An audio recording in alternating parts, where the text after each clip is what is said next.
Assalamualaikum warahmatullahi wabarakatuh. Alhamdulillahirrabbilalamin. Wassalatu wassalamu ala nabiyil karim wa ala alihi washabihi ajma'in. Rabbi shrah li sadri wa yassir li amri wahlul 'uqdatam min lisani yafqahu qawli. Amma ba'd. Puji dan syukur kita panjatkan kehadirat ilahi Rabbi Allah Subhanahu wa taala yang masih memberikan kehidupan kepada kita.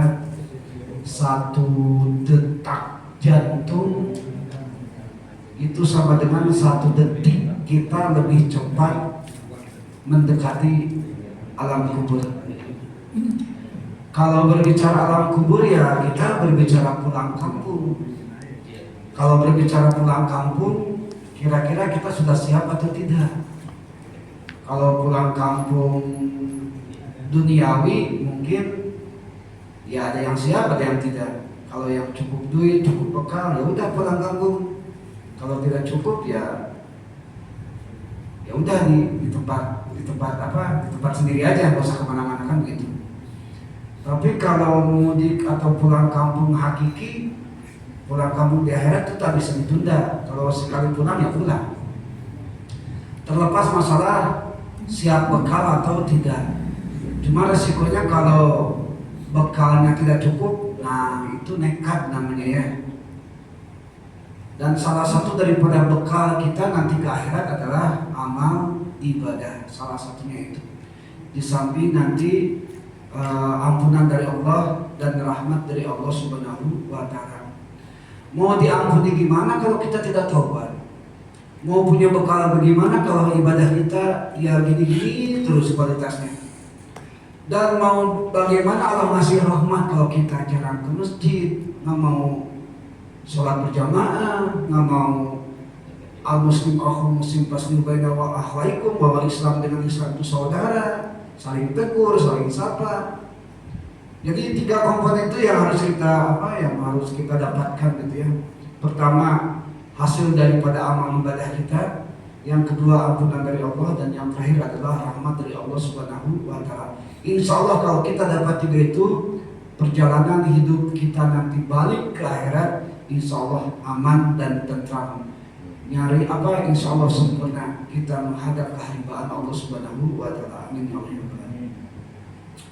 Salawat dan salam semoga limpahkan kepada junjungan kita Habibana wa Rasulana Sayyidina Muhammad Rasulullah SAW. Allahumma sholli ala Sayyidina Muhammad wa ala Sayyidina Muhammad. Hadirin kaum muslimin rahimakumullah. Insyaallah malam ini kita masih membahas tentang toharoh. Yang jelas sekilas kemarin kita menyampaikan 5 manfaat sholat gitu ya. Ada yang manfaatnya kita tenang dalam hidup, cepat mendapatkan rezeki, cukup rezeki maksudnya ya. Ada juga kita mendapatkan kesuksesan dan kebahagiaan, kan begitu. Nah, sebelumnya kita membahas dengan betul-betul mendetail insyaallah hukum-hukum tentang sholat, baik sunnahnya, baik makruhnya, baik rukunnya, syaratnya dan segala macamnya. Kita alhamdulillah sudah selesai dan sudah merealisasikannya. Sudah merealisasikan rukun sholat, syaratnya sholat, segala macamnya sudah kita laksanakan. Tapi kok manfaatnya belum ada. Hati masih gundah gulana, masih galau, masih kacau gitu ya. Rezeki kadang-kadang tak cukup-cukup. Terus kebahagiaan tak ada, sukses tak ada. Berarti ada masalah dengan sholatnya. Walaupun sholatnya pirantinya atau SOP-nya udah dipenuhi segala macam, berarti ada masalah dengan sholatnya. Oh, sholatnya tak ada masalah, berarti ada masalah dengan ketentuan sebelum sholat. Apa itu? Dengan wudhunya. Oh wudunya nggak sempurna, oh berarti ada masalah dengan istinjanya. Terus seperti itu. Makanya kalau kita taruhlah kita kepedean atau percaya diri gitu ya, sholat kita udah sempurna lah. Karena kemarin kita udah mengkaji dan membahas tentang detail-detail sholat. Nah kita coba cek and recheck kira-kira ketentuan-ketentuan sebelum sholat sudah dilaksanakan atau belum, kan begitu. Yang jelas kita komitmen dan konsekuen, kita tetap satu apa istilahnya, satu versi saja, yaitu versi mazhab Syafi'iyah gitu ya. Bukannya kita tak mau membahas yang lain, karena kita sekarang sedang kajian, bukan perbandingan mazhab. Landasannya begini. Waktu dulu zaman Rasulullah ada sahabat yang tidak sengaja menceraikan istrinya. Aku talak kau satu hin, gitu katanya. Jadi bahasa bahasa kitanya, aku cerai kau satu hin, gitu aja. Cuma masalahnya dia tak tahu satu hin itu berapa, gitu ya. Karena ini urusan rumah tangga, kalau urusannya langsung ke Nabi agak malu, maka nanyalah kepada para sahabat. Tanya sama Abu Bakar, saya telah mentalak istri saya satu hin. Hei Abu Bakar, satu hin itu berapa? Kata Abu Bakar, satu hin itu sama dengan seumur hidup. Nah kebayangkan suami nalak istrinya satu hin sama dengan seumur hidup, berarti nggak bisa apa-apain kan? Gitu. Begitu. Makanya jangan sembarangan kalau dengan istri gitu ya, sedikit-sedikit talak, sedikit-sedikit talak, hati-hati gitu. Sahabat Nabi bukan cuma Abu Bakar saja, yang lain aja. Masa iya sih satu hin seumur hidup? Tanya sama Umar bin Khattab. Apa jawaban Umar? Satu hin itu 40 tahun. Kok lain ya? Abu Bakar seumur hidup ini kok malah diskon sampai 40 tahun. Ya walaupun 40 tahun, kalau talaknya nunggu rujuknya 40 tahun kelamaan juga kan. Akhirnya makin penasaran, siapa tahu ada yang lebih sedikit nih, itu kata sahabat tadi. Tanyalah sama Utsman bin Affan. Nanya sama Utsman, kata Utsman satu hin itu sama dengan setahun. Lumayan nih, udah agak-agak dikit gitu katanya. Daripada seumur hidup, daripada 40 tahun, mendingan 1 tahun. Penasaran, saya tanya satu kali lagi. Siapa tahu ada diskon lagi gitu ya. Tanya sama Ali bin Abi Thalib. Apa jawaban Ali? Satu hin itu 1 hari 1 malam. Ya Allah ya Rabbi, saya udah beberapa minggu nih mau rujuk sama istri. Masa harus nunggu 1 tahun, 40 tahun seumur hidup? Ini ada yang 1 hari. Cuma dia tetap aja, dia sebagai seorang muslim bingung juga mana yang harus dipegang. Ternyata di antara para sahabat pun terdapat perbedaan. Gara-gara cuma 1 kalimat hin. Akhirnya yang si sahabat Nabi itu bukannya gembira karena jadi 1 hari 1 malam, tapi malahan makin bingung. Udahlah, dengan ke Nabi aja sekalian. Ditanyakan sama Nabi, ya Rasul, kenapa nih sahabat-sahabat kau beda-beda? Yang satu hin itu seumur hidup, yang satu 40 hari, yang satu setahun, yang satu sehari semalam. Mana yang benar? Dah panggil 4-4-nya, gitu kata Nabi. Dipanggillah Abu Bakar, Umar, Utsman, Ali. Ditanya, kenapa kalian tuh merepotkan nih orang? Dia minta fatwa, minta pendapat kok beda-beda. Ditanyalah Abu Bakar, hei Abu Bakar, betulkah satu hin itu seumur hidup? Betul ya Rasul. Apa dasarnya? Ya Rasul, saya membaca surat Yasin ayat 44. Wa mata'an ilahin, gitu kata Abu Bakar. Wa mata'an ilahin itu artinya seumur hidup. Yasin ayat 44. Tanya lagi sama Umar bin Khattab, hei Umar, kenapa kau alasan satu hin itu 40 hari? Ya Rasul, dalam surat Al-Insan itu ada ayat 1, hal ataka 'alal insan hayrun minad dahr. Ya. bahwa Nabi itu diutus, diangkat menjadi Rasul itu usianya 40 tahun. Ditanya lagi sama Utsman bin Affan, Utsman, kenapa kau satu hijrah itu 1 tahun? Apa dasarnya? Ya Rasul, saya lihat dalam surat Ibrahim ayat 25, tu'ti ukulha kullu dzambin bi'idni rabbiha. Tu'ti min ukulha kulli hayin bi'idni rabbiha. Jadi dalam ayat itu katanya yang namanya panen buah-buahan itu 1 tahun sekali. Berarti 1 hijrah itu sama dengan 1 tahun. Dalam surat Ibrahim ayat 25. Nah, ini yang terakhir nanya sama ahli, kamu nih mandai-mandai, orang lain seumur hidup, orang lain 40 tahun, orang lain sekali, kau 1 hari 1 malam, apa tuh dasarnya? Gitu kata Rasul. Kata Ali, ya Rasul, itu dalam surat Ar-Rum 17, itu Allah berfirman, Fasubhanallah hina tu'tuna wa hina tusbihun. Bahwa suasana pagi dan sore itu hanya sehari dan semalam. Ya. Jadi menurut Ali dalam surat Ar-Rum 17 itu hain di sana adalah sehari semalam. Apa Nabi? Masya Allah, subhanallah, sahabat-sahabatku sangat pintar sekali. Itu kan Nabi. Yang bingung yang sahabat yang nanya itu, ya Rasul saya gimana nih urusannya?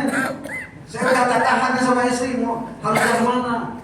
Awalnya gimana? Ya terserah kali. Kamu mau yang mana ya? Ikut yang mana? Mau Abu Bakar, mau Utsman, mau Umar, mau Ali? Akhirnya ya udahlah dia ngambil yang Ali bin Abi Thalib 1 hari 1 malam. Akhirnya dia rujuk kembali. Itu adalah sebuah gambaran bahwa jangankan zaman sekarang, zaman dulu aja, zaman Nabi itu ada perbedaan pendapat. Kalau kita membahas 1 hijrah 4 pendapat, kita kebingungan. Udahlah, kita memang 1 pendapat saja, yaitu mazhab Imam Asy-Syafi'i. Itu maksudnya. Jadi dalam thaharah pun itu terdapat perbedaan. Kalau mazhab Imam Maliki itu menyentuh anjing, gitu ya, baik basah ataupun kering itu tidak usah dicuci lagi, kan begitu. Tapi kalau Imam Asy-Syafi'i lain kan, kalau bersentuhan basah itu harus dicuci selama sampai 7 kali, salah satunya pakai tangan. Itu berbeda. Ya udah, kita mendingan kesini aja lah konteksnya, gitu ya. Konsentrasi ke 1 mazhab saja. Kenapa? Karena kalau kalau ada pertanyaan yang bilang gini, nggak usah pakai mazhab, hujah aja langsung ke Nabi. Memang bisa kita ke Nabi langsung. Kita jaraknya terlalu lama, terlalu jauh, 1400 tahun lebih. Ya otomatis kita mendengarkan pendapat para ulama. Itu maksudnya. Ada kan slogan kembali kepada Al-Quran, kembali kepada hadis, kan gitu. Bapak Ibu sanggup nggak memahami agama langsung Quran dan hadis? Nggak akan sanggup. Ya, kita harus mendengarkan pendapat para ulama, ahlinya. Baik ahli tafsir, ahli hadis, ahli fikih dan sebagainya. Nggak bisa. Kalau semuanya langsung ke Al-Quran dan hadis, repot kita. Bahkan nanti semakin banyak perbedaan. Hadirin kaum muslimin rahimakumullah, insyaallah malam ini kita masih membahas tentang dasar daripada thaharah. Kenapa saya bersikukuh membahas dasar? Apapun itu pasti ada pondasinya. Kita bisa berdiri tegak karena ada pondasi rangka kita, kan begitu. Bangunan bisa berdiri karena ada pondasi, kan begitu. Dan thaharah pun itu mesti ada pondasi. Minimal landasan hukum, minimal aturan mainnya gimana. Nah, ini berdasarkan surat Al-Maidah ayat 6. Ini karena saya dulu waktu setahun kemarin tahun 2025 sedikit menjanjikan tafsir, ya ini ada semi tafsir dan semi fikih gitu ya, insyaallah. Jadi dasarnya itu adalah surat Al-Maidah ayat 6. Ini belum selesai ya. Itu harakum walitum yutimani matahu alaikum la'alakum tashkurun. Kalau besar sampai la'alakum tashkurun ayat itu. Ini belum selesai. Baik. Yang pertama, ya ayyuhal ayyuha. Ya-nya itu kalimat munada atau kalimat nida, panggilan, artinya hai atau wahai. Tak percaya silakan itu lihat di terjemahan. Ayu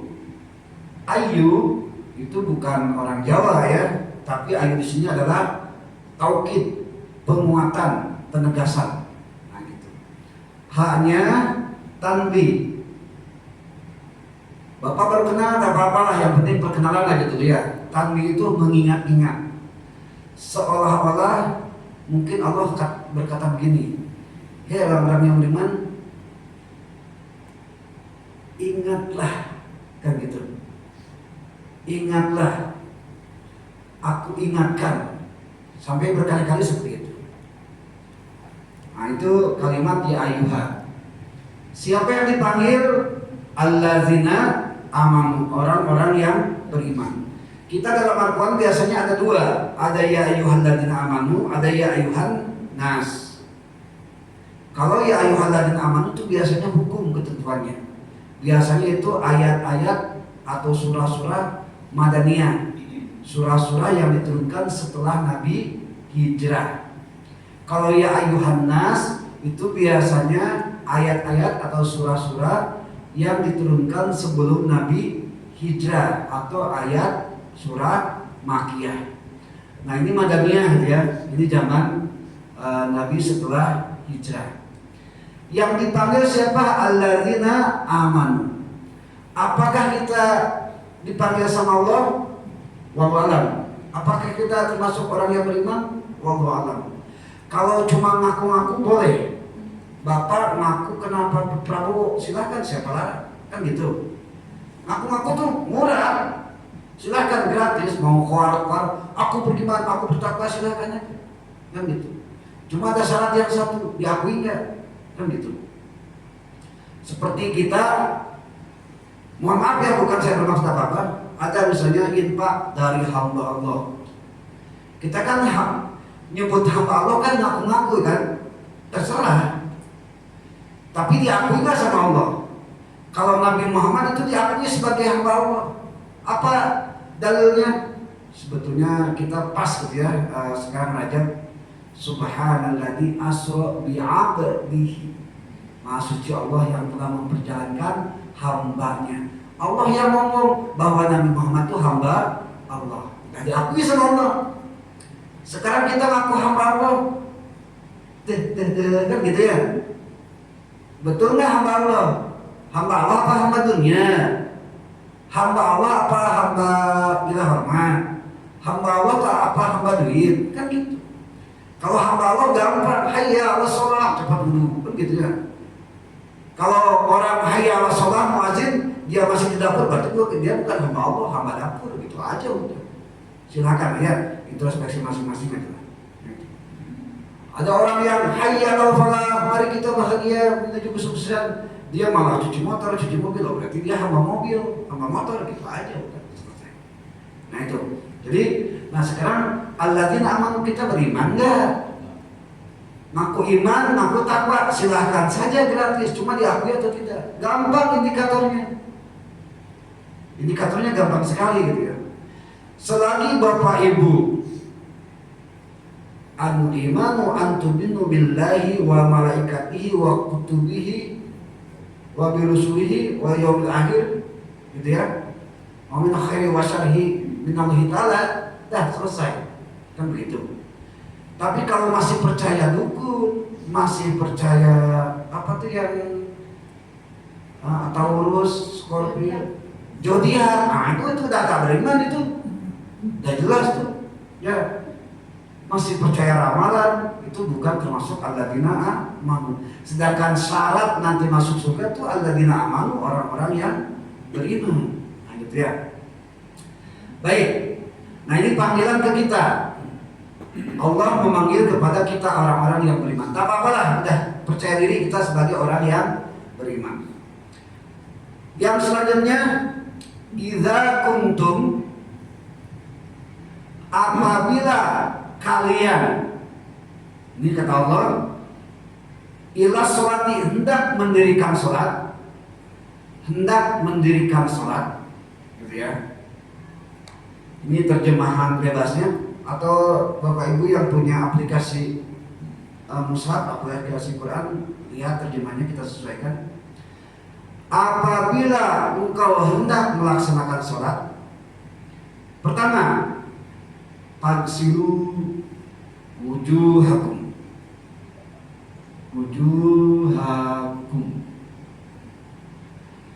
Imam Al-Qurtubi itu dalam tafsirnya, dalam satu ayat ini ada 32 masalah. Kalau kita nggak usah terlalu banyak lah, kita ambil masalah-masalah yang tertentu aja. Nanti kita coba rangkum lah ya. Kita lanjutkan dulu terjemahannya. Apabila kalian mau melaksanakan sholat, faksilu wujuhakum, basuhlah wajahmu. Itu yang pertama. Yang kedua, wa aidiakum, wa aidiakum. Betul gini tulisannya. Dan kedua, tanganmu. Jadi yang pertama basuh wajah, yang kedua basuh kedua tangan. Tangan itu ada yang dari sini ke sini, dari sini ke sini, dari sini ke sini, dari sini ke sini. Di mana batasannya? Langsung dijelaskan oleh Allah, ilal marafiq, sampai kedua siku. Jadi siku itu adalah sambungan antara lengan atas dan lengan bawah. Wajib dipas sampai sini, Pak. Jangan sampai nyuci ketika wudu sampai sini dan jelas tasah, karena perintahnya sampai siku. Apa buktinya sampai siku? Illa ini kalimat intiha lil ghayah. Kalau dalam 6 surat ya, mohon maaf saya agak-agak bukan sok keren. Ya harus ada parameternya gitu, ukurannya. Kalau tak percaya silakan aja sama santri lah atau sama kiai ya. Ila itu kalimatnya intiha atau lil ghayah, artinya ujung, penghabisan. Jadi penghabisannya ujungnya sampai siku. Kalau ujungnya sampai siku berarti awalnya di mana, Pak? Dari sini ke sini, kan gitu. Jangan dari sini ke sini, jangan. Kan ilahnya itu penghabisan. Berarti penghabisannya nyucinya dari sini ke siku gitu maksudnya. Jangan sampai terbalik, dari siku dulu baru ke sini. Ada kan yang kayak gini? Itu jelas. Kalau dilihat dari kalimat ilahnya itu udah jelas basah gitu ya. Nah gitu. Jadi Allah berfirman membasuh kedua tangan sampai siku. Bagaimana kalau dilebihkan? Ada hadis Nabi yang mengatakan, aku berbangga hati nanti di hari kiamat orang-orang dari umatku yang berwudu itu bercahaya di atas sikunya karena dilebihkan. Itu boleh dilebihkan sekitar 2 jari. Kalau dilebihkan sampai sini, apalagi sampai ketek, nggak ada kerjaan juga ya. Itu jelas makruh lah ya. Oke. Itu yang keberapa? Yang kedua ya. Yang ketiga, wamsahu biru'usikum. Kalau tadi faksilu gitu ya. Faksilu itu artinya membasuh. Kalau ini wamsahu artinya apa, Pak? Mengusap. Beda membasuh dengan mengusap. Kalau membasuh itu kayak kita membersihkan ya. Kalau mengusap itu ya gini aja udah, asal air ada di tangan, tempelkan ya di kepala, itu aja. Itu minimal ya, minimal. Ya bagusnya sih sampai dalaman kepala tersentuh, bagusnya seperti itu. Nah ini nomor 3. Nomor 1 faksilu wujuhakum, nomor 2 wa aydiyakum, nomor 3 wamsahu biru'usikum. Yang keempatnya wa arjulakum, dan kedua kaki. Kalau kedua kaki di sini karena hurufnya huruf atap gitu ya, kalimat dan itu kembali lagi kepada goslu. Jadi bukan diusap kalau kaki, tapi tetap di goslu, dibasuh. Wa arjulakum, ini nomor 4. Sampai di mana batasannya? Ilal ka'bain, sampai kedua mata kaki ilal ka'baini. Itu Pak ya. Nah tadi untuk malam ini kita bukan untuk malam ini. Maksudnya apa yang mau dibahas tentang taharah? Yang pertama tentang wudu. Yang ini ya. Faghsilu wujuhakum sampai ilal ka'bain. Nah, ini wudu sampai sini. Nah, pembahasan yang kedua nanti wa in kuntum junuban. Wa in kuntum mardo ya? Wa in kuntum mardo aw ala safarin. Yang kedua, dan jika engkau sakit, gitu ya, aw ala safarin, atau perjalanan lagi safar. Nanti yang akan dibahas nomor 2 adalah tentang kondisi sakit dan kondisi safar ketika kita melaksanakan ghusl, melaksanakan wudu. Karena ketika sakit bisa saja ada kondisi kita nggak boleh tersentuh air, kan begitu.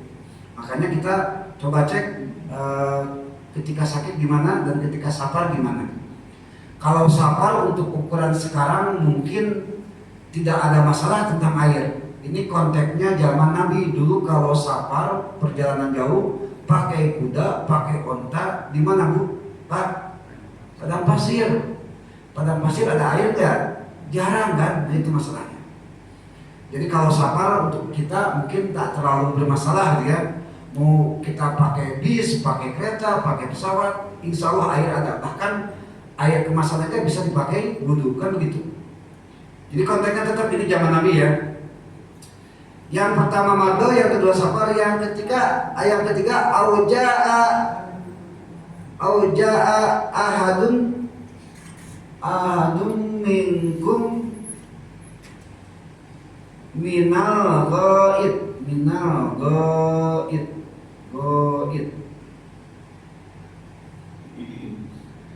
Ini 1, 2, 3. Yang keempat kita membahas tentang ghaid. Mohon maaf, ghaid itu kebiasaan kita sehari-hari, ya minimal sehari sekali. Apa itu ghaid? Bahasa halusnya kita buang air besar. Nah gitu.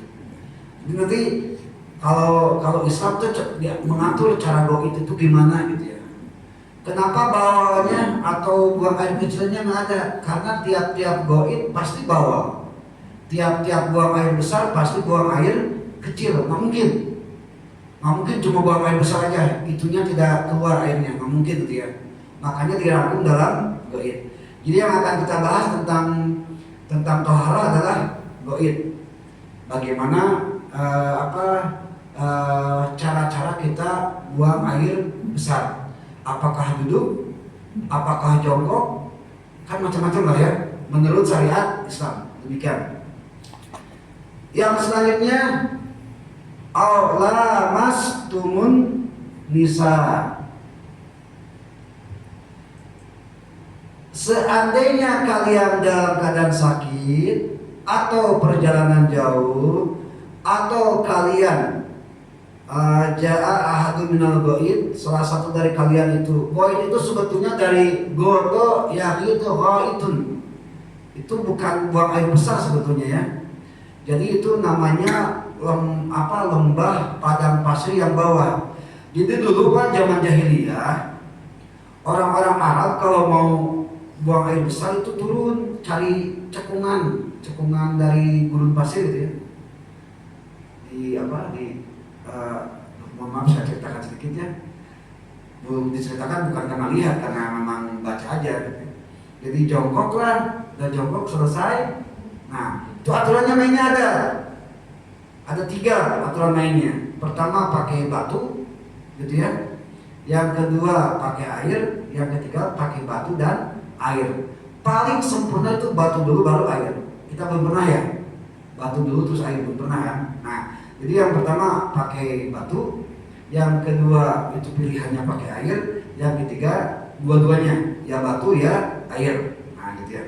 Setelah pakai batu, mohon maaf nih, kita memang untuk ukuran Indonesia secara iklim dan suasana itu agak berbeda gitu ya.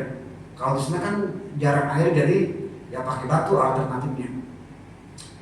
Jadi go'ain itu ketika orang Arab jahiliyah itu buang air besar itu ya udah setumpuk dua tumpuk dapat tinggal pakai kaki gitu aja, kayak kucing gitu ya. Kucing kan gitu kan, kalau udah buang air ya udah ditutup aja. Nah gitu. Nah itu namanya go'ain sebetulnya ya. Itu namanya go'ain, bukan perbuatan buang air besar, tapi tempat buang air besar, lembah yang agak cekung di padang pasir, itu namanya go'ain. Nah gitu. Jadi go'ain itu asal katanya dari sana dulu. Ini ya semuanya ini yang rata-rata yang membatalkan wudu ya. Kalau buang air besar kan jelas membatalkan wudu. Awalas masdumun nisa, atau bersentuhan dengan perempuan.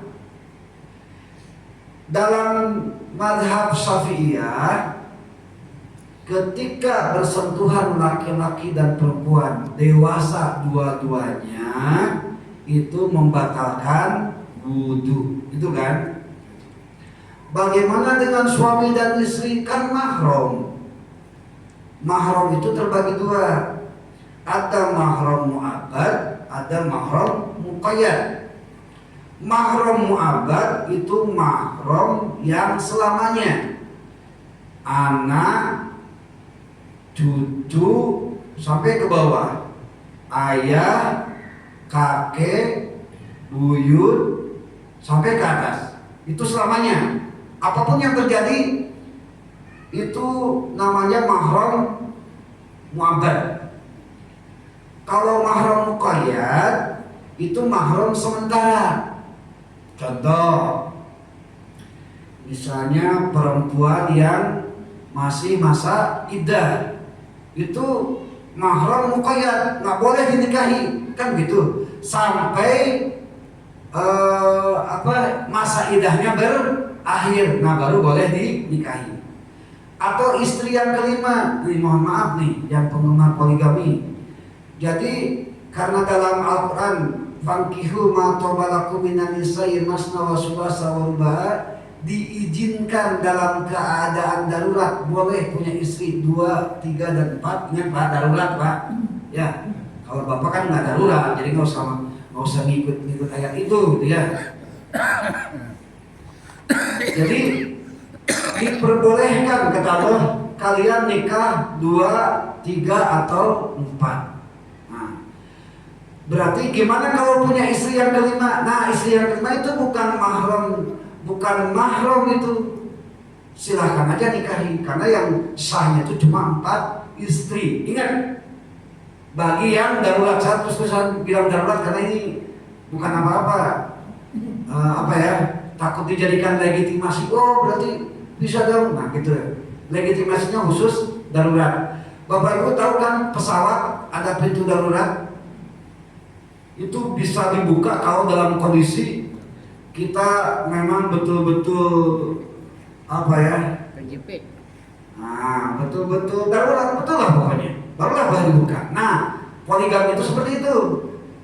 Gitu ya. Tapi kalau yang biasa-biasa, udah kerjaannya biasa-biasa, ekonominya menengah ke bawah, mau poligami lagi, waduh makin hancur lah rumah tangga ya. Gitu ya. Nah, jadi ini saya tekankan sekali lagi yang darurat. Nah, istri kelima itu bukan mahram lagi, boleh dinikahi. Misalnya ayah kita punya istrinya 5. Nah, yang diatur sama hukum syar'i itu cuma 4. Yang kelimanya itu jelas bukan mahram. Nah, gitu ya. Nah, itu contohnya seperti itu.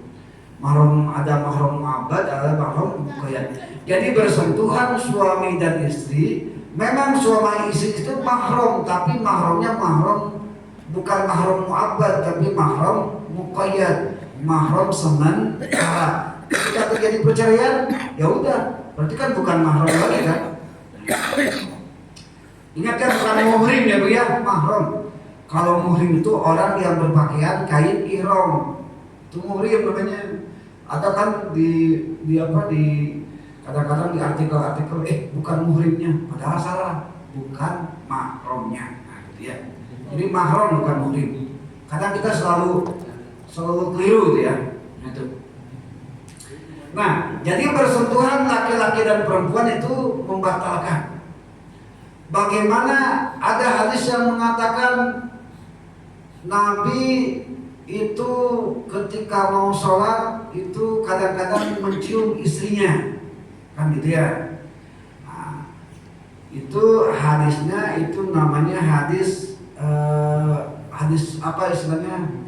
Saya lupa lagi, dalam ilmu hadis itu ada yang namanya mahalli gitu ya. Hadis yang bermakna boleh jadi, karena istri-istri orang Arab dulu pakaiannya tertutup semua. Gitu ya.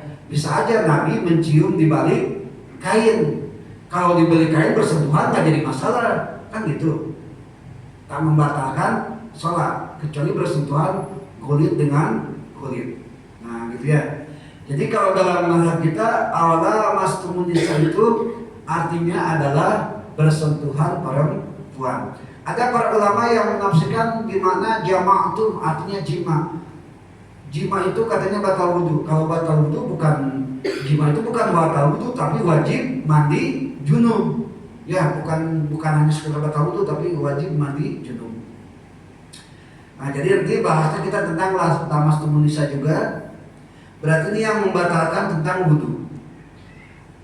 Bagaimana kondisi kita ketika sakit, ketika perjalanan jauh, ketika kita buang air besar, dan ketika kita bersentuhan dengan perempuan. Falam tajidu ma'an, dan kondisi kata Allah ya, kondisi kalian tidak menemukan air. Falam tajidu ma'an, dan kondisi kalian tidak menemukan air, maka solusinya adalah patayam mamu. Nah, gitu. Jadi solusinya ketika tidak mendapatkan air maka bertayamumlah. Insya Allah kita akan membahas tentang tayamum juga. Kalau Imam Al-Qurtubi itu 32 masalah, kita baru berapa masalah? Wudu 1, yang kedua posisi sakit, yang ketiga posisi lapar, yang keempat posisi haid, yang kelima posisi bersentuhan dengan perempuan, yang keenam posisi tayamum. Nah, gitu ya. Hadirin kaum muslimin rahimakumullah, kita lanjutkan. Bagaimana cara tayamumnya? Sha'idan thayyiba, dengan tanah yang baik, dengan tanah yang suci. Nah, gitu. Dia bertayamum dengan sha'idan thayyiba.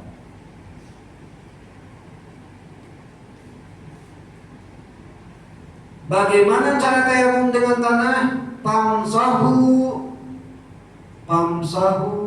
biwujuhikum. Yang pertama, usaplah wajahmu. Ini pamsahu, ini paksilu. Beda. Kalau dengan air itu paksilu, kalau dengan tanah atau tubuh itu dengan pamsahu. Diusap. Gitu ya. Jadi kalau tayamum itu usap aja. Kalau paksilu itu sebelum wajah kan kita kumur-kumur segala macam kan. Nah, kalau di tayamum jangan kumur-kumur ya Bu ya. Masa kumur-kumur sama debu kan ya? Nah, itu. Cukup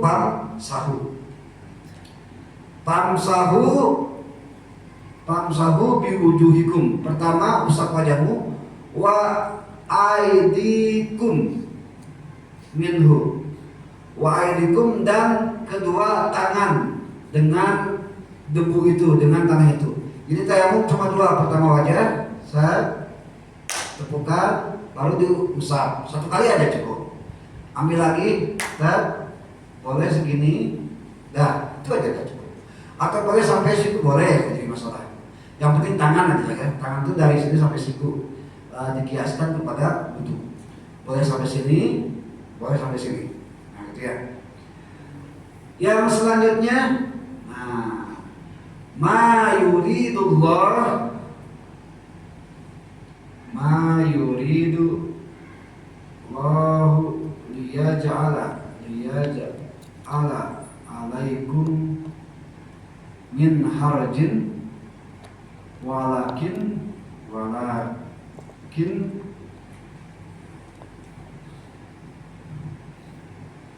min harajin walakin. Coba di apa di mushafnya betul lah ya. Ma yuridu Allah liyaj'ala alaikum min harajin walakin yuridu liyutahharakum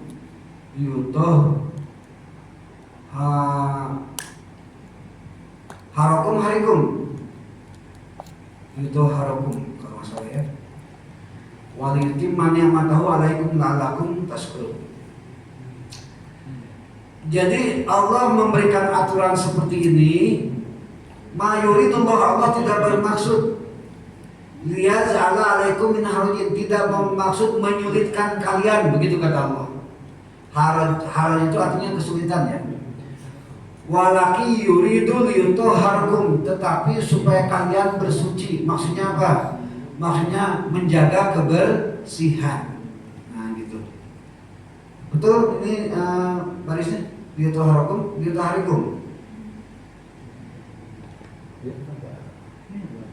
Kalau lihat dari kalimatnya ini harusnya ya, karena ini lam lil milki gitu.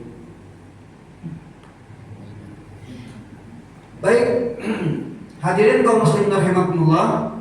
Jadi inilah dasar daripada toharoh. Insya Allah kita akan membahas mungkin dimulai minggu depan. Pertama tentang fardu wudu, yaitu dari mulai paksilu sampai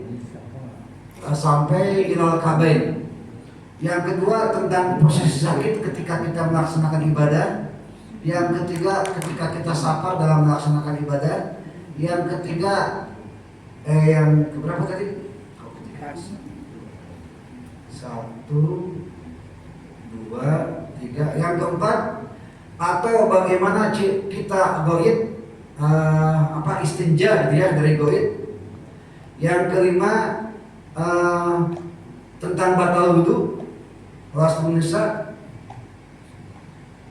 Yang keenam tentang tayamum dan ketentuan tayamum. Jadi 6 yang akan kita coba bahas, kita kaji tentang toharoh. Dan dalil daripada toharoh itu salah satunya adalah Al-Maidah ayat 6. Sebelum saya lanjutkan, barangkali Bapak Ibu ada yang ditanyakan, silakan. Sebelum saya lanjutkan untuk masalah ini.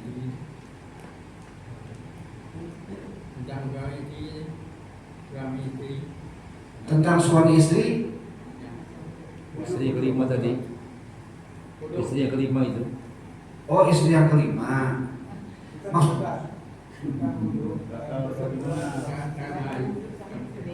bersentuhan suami istri. Jadi begini, suami istri itu memang mahram, tapi mahramnya mahram muqayyad. Ya, bukan mahram mu'abbad. Yang dimaksud di sini membatalkan wudu adalah mahram muqayyad. Yang tidak membatalkan itu adalah mahram mu'abbad.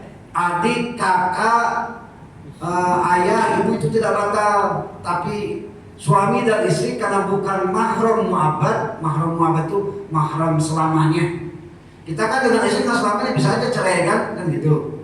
Nah, itu namanya mahram muqayyad. Itu tetap membatalkan wudu, karena ya kalimat ini awal mastumun nisa.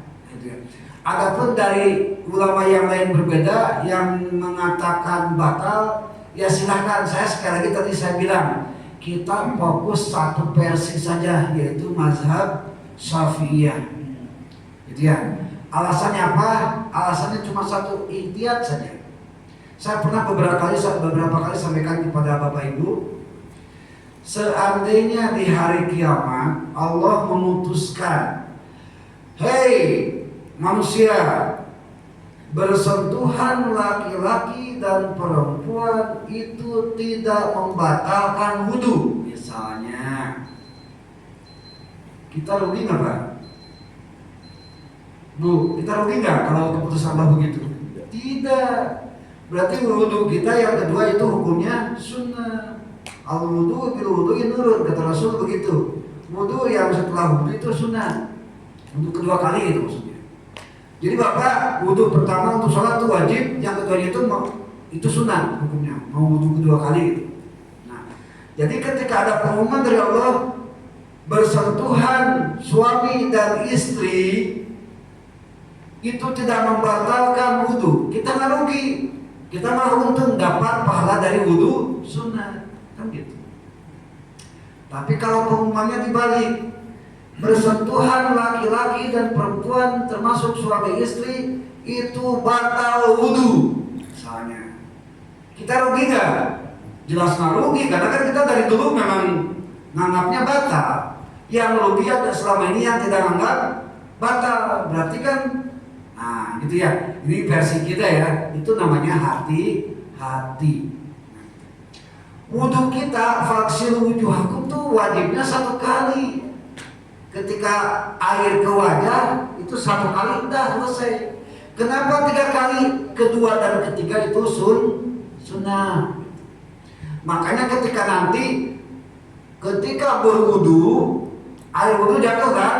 Itu wudu pertama itu airnya musta'mal, nggak boleh dipakai lagi.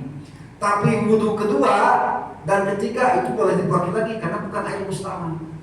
Jadi yang namanya air musta'mal atau bekas pakai itu air yang bekas rukun wudu yang pertama. Maksudnya rukun yang wudu yang pertama, yang wajib yang pertama. Tangan kan 3 kali kan? Yang wajibnya itu tangan dibasuh 1 kali, itu yang wajib. Yang kedua dan yang ketiga itu sunnah. Statusnya air yang hasil jatuh dari yang pertama itu air musta'mal.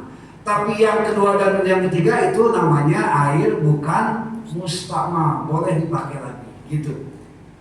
Ada perbedaannya Pak ya? Ibu dipahami nggak Bu? Khawatir tak paham nih. Soalnya kita belum ke air musta'mal gitu ya. Air kan nanti kita bahas khusus, karena air salah satu daripada media ketika kita bersuci. Nah, gitu ya. Sekarang memang saudara istri atau saudara suami. Saudara istri atau saudara suami itu namanya mahram muqayyad. Tapi ketika bersentuhan batal wudhunya. Mahramnya mahram muqayyad. Berarti adik ipar lah ya. Nah, ada artikel adik ipar adalah maut. Nah, gitu ya. Jadi itu tetap batal. Tapi mahramnya mahram muqayyad, bukan mahram mu'abbad. Itu tetap membatalkan wudhu. Itu dalam wudhu. Kalau ya. kalau Tapi nggak boleh dinikahi karena apa? Karena ada kakaknya kan gitu. Ya, misalkan kita tidak wudhu ini, saya salaman aja. Ya, yang penting tidak bersalaman Ustaz. Kita wudhu nih, kita bersalaman aja. Oh, bersalaman aja. Nah.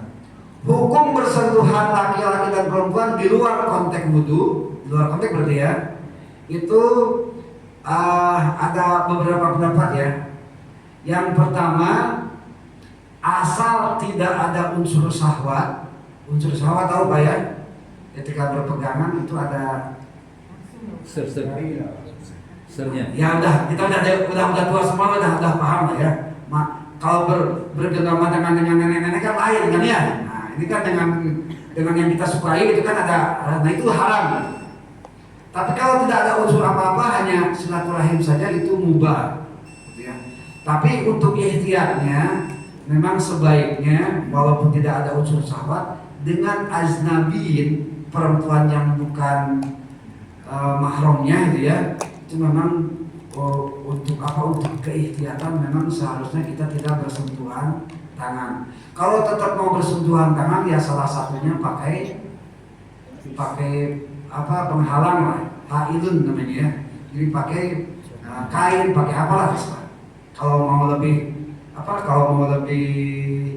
ya istilahnya ya sudah ihtiyat, ya sudah keakrabannya gitu. Kadang-kadang secara psikis kita kalau berjauhan soalin kan gitu ya, supaya tidak difitnah soalin, ya sebetulnya bukan soalin, itu ikhtiar, namanya hati-hati, tak jadi masalah.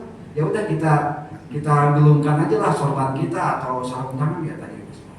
Ini masalah gini Ustaz, waktu pas lebaran, nah kumpul kan? Ya Pak Imam kan ada sorban, gampang, limatnya begini aja. Tapi sebetulnya al-asuf la sya'alubah hatta yatulah dulu tahimnya wal yujubi. Jadi asal daripada bersentuhan laki-laki dan perempuan memang pada dasarnya boleh, sehingga ada dalil yang mengharamkannya. Ada beberapa keterangan, saya kalau hadisnya belum menemukan gitu ya, itu nggak boleh bersentuhan laki-laki dan perempuan yang sudah dewasa dua-duanya. Karena apa? Yang dikhawatirkan apa ya? Dari mata turun ke hati. Ini dari sentuhan nanti khawatirnya. Ya mungkin Bapak Ibu udah paham lah menjurusnya kemana. Gitu. Jadi ada dua pendapat, ada yang membolehkan, ada yang mengharamkan. Untuk ikhtiarnya yang lebih baik kita pakai batasan saja. Atau misalnya jalan keluarnya kita pakai penghalang saja, udah selesai.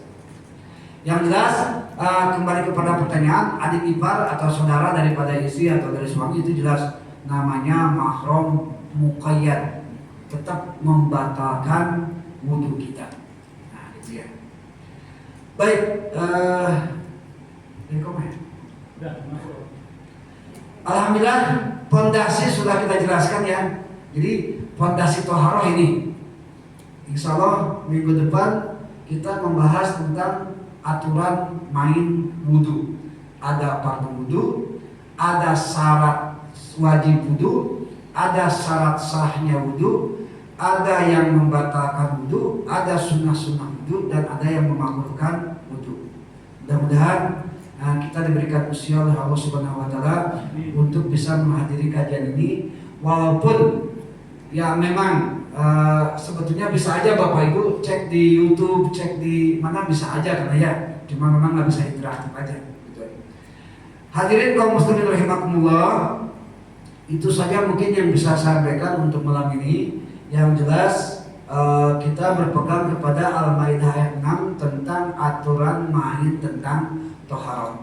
Insya Allah minggu depan kita tentang wudu. Tapi sebelum wudu ada istinja. Kita istinja aja dulu lah ya. Apa ya? Karena sebelum wudu kan biasanya istinja kan. Sebelum wudu kita buang air kecil, kita buang air besar, atau kita ya sebelumnya apa gitu lah ya, membuang kotoran atau apa, nah itu. Jadi kalau boleh disepakati sebelum wudu kita istinja dulu, membersihkan dari hal-hal yang ketika kita telah buang air besar ataupun buang air kecil.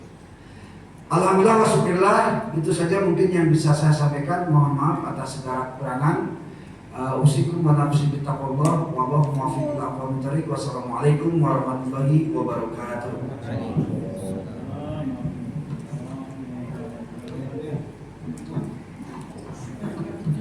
Depan tak usah dihapus juga ya.